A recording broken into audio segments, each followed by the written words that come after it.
ایمان والے کہہ رہے ہیں کہ لشکر جب دیکھا، عذاب جب دیکھ لیا اپنے سر پہ کہ پتہ نہیں اب ہمارا کیا حال ہونا ہے، وہ پٹنے کے بجائے انہوں نے کہا بھائی ہمارے رب نے کہا تھا کہ ایسا ہونا ہے.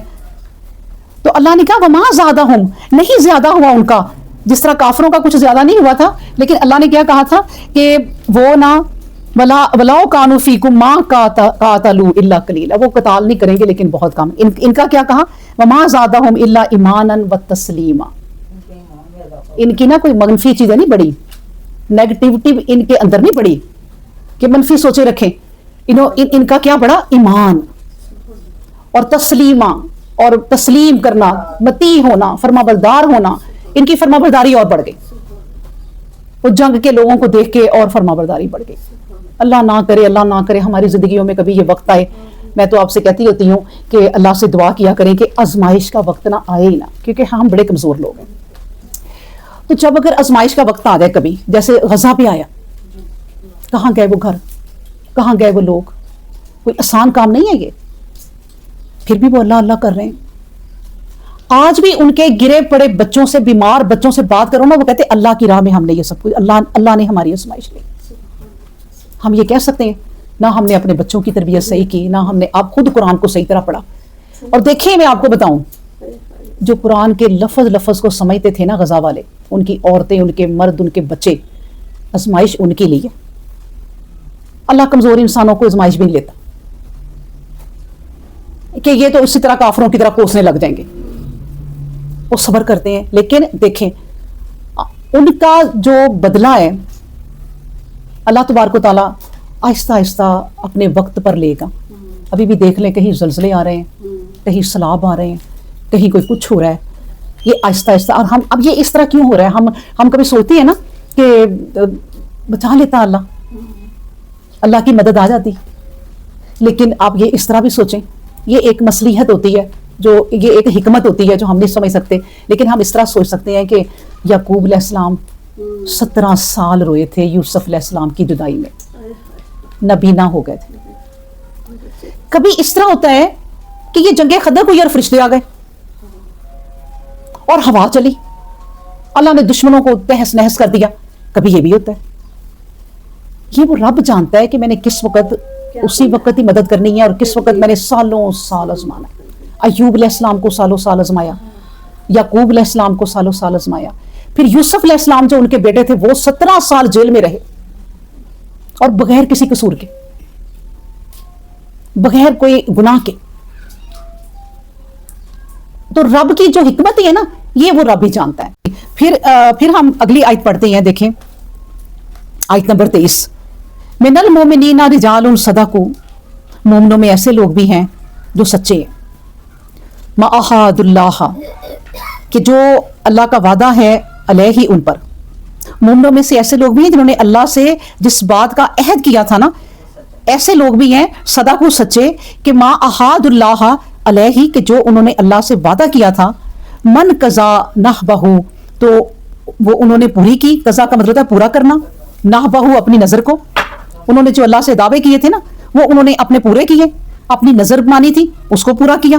وَمِنْهُمْ مَن يَنْتَظِرُ، اور جو نہیں پورا کر سکے نا، ان میں سے کچھ ایسے بھی ہیں مَن يَنْتَظِرُ، جو کچھ انتظار ابھی کر رہے ہیں کہ ہم پہ بھی وقت آئے گا، ہم بھی پوری کریں گے اپنی نظریں اور ہم بھی پورے کریں گے اپنے دعوے.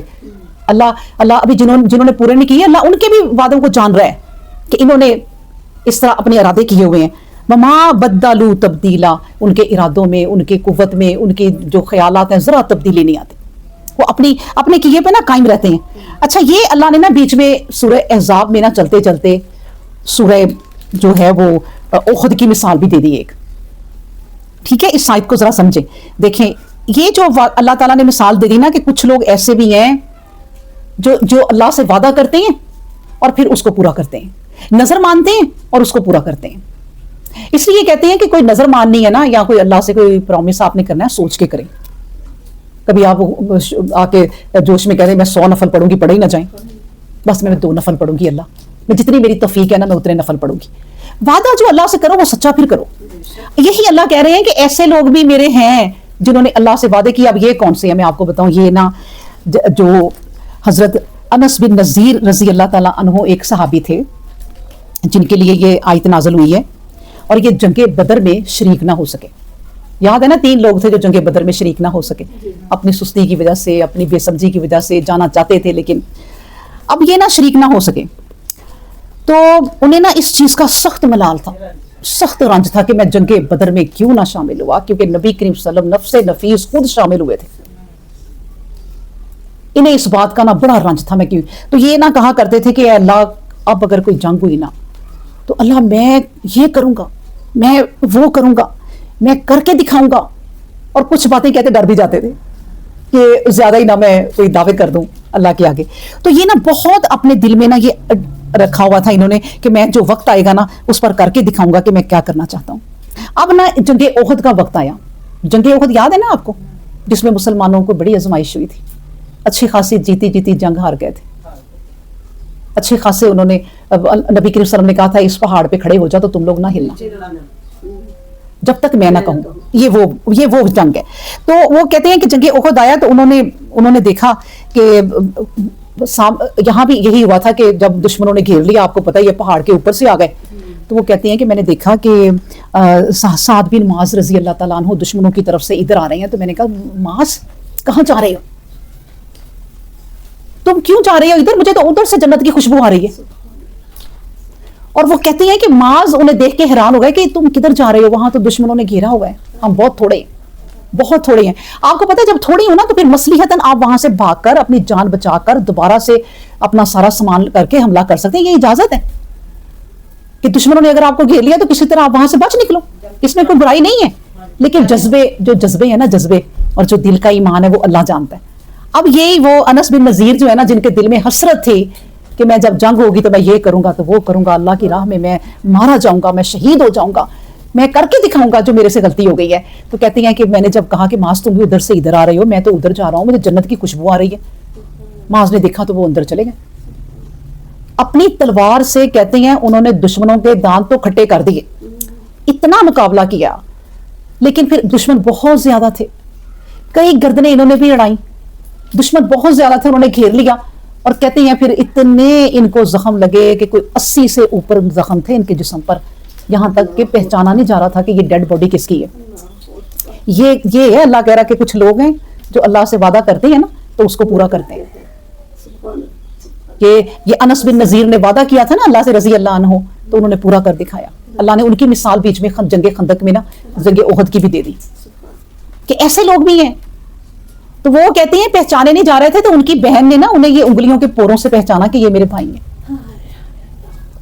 ایسے لوگ اللہ نے کہا ایسے لوگ ہیں کہ کیا کہا کہ ما احد اللہ علیہ, جو وعدہ کرتے ہیں اللہ سے وہ پورا کرتے ہیں. فمنہم من قضا نحبہ, اور ان میں سے ایسے بھی ہیں جو اپنی نیتیں اپنی نظریں پوری کرتے ہیں جو نظر مانی. اور کچھ ایسے بھی منہم من ینتظر, جو اس انتظار میں ابھی بھی بیٹھے ہیں کہ ابھی بھی کوئی جنگ ہوگی تو ہم دکھائیں گے کہ ہم کیا کر سکتے ہیں. اور وہ وما بدلوا تبدیلا, وہ اپنے ارادے کبھی نہیں بدلتے. اللہ اکبر. پھر کہا اللہ نے کہ یہ ہے وہ لوگ, دیکھو لیجزی اللہ الصادقین بصدقہم, یہ ہے وہ سچے لوگ جن کو اللہ ان کی سچائی کی وجہ سے بڑے اجر دے گا, کہ جو کہا سچ کر دکھایا. میں آپ کو بتاؤں بڑے کم لوگ ہیں کہ جو کہا سچ کر دکھایا. ہمارے ارد گرد ہمیں کوئی سچا نہیں ملا, میں آپ کو بتاؤں بہت کم ہے, شاید ہم جانتے نہ ہوں کیونکہ دنیا میں ہر طرح کے لوگ ہوتے ہیں, سچے بھی ہوتے ہیں. ہمیں تو ایسے ہی نظر آئے ہیں سب کہ ادھر وعدے کیے ادھر بھول گئے, ادھر غریبوں کو کوئی مصیبت پڑی ہے, کہیں کوئی گھر بہ گئے ہیں, کبھی کوئی گیا بھی نہیں. ایسے حکمرانوں کو کون اپنا آئیڈیل بنائے گا؟ بات یہ ہے کہ آپ نے جو تقریر کی ہے نا کھڑے ہو کے ووٹ لینے کے لیے, اس کی ایک ایک بات پہ پورا اترو. یہ ہے وہ بڑھ چڑھا کے باتیں کرتے ہیں صرف کس لیے؟ سیٹ لینے کے لیے. اور سیٹ کا میں آپ کو بتاؤں, یہ تو سیٹ ہے نا, سیٹ ابھی جو ہم یہ نبیوں کی بیویوں کا پڑھیں گے, جتنا عہدہ اونچا ہوتا جائے نا اتنا حساب کتاب اور ہوتا جاتا ہے. کئی لوگ ہیں جو اونچے عہدوں سے اللہ والے گھبراتے ہیں کہ ہم نہ ہی لیں, ہم کیسے کریں گے کام, اتنا حساب کون دے گا. تو ان کو سیٹ لیتے ہوئے ڈر ہی لگ رہا, وہ جھوٹے وعدے جھوٹے دعوے وہ کرتے ہیں. تو ان کو کسی ایسے حکمران کو کوئی اپنا آئیڈیل کیسے بنا سکتا ہے؟ تو اللہ نے کہا میں تمہیں بتاؤں کہ میں لیجزی اللہ الصادقین بصدقہم, میں ان سچوں کو ان کی سچائی کی وجہ سے بڑے اجر دوں گا. لیکن وَيُعَذِّبَ الْمُنَافِقِينَ,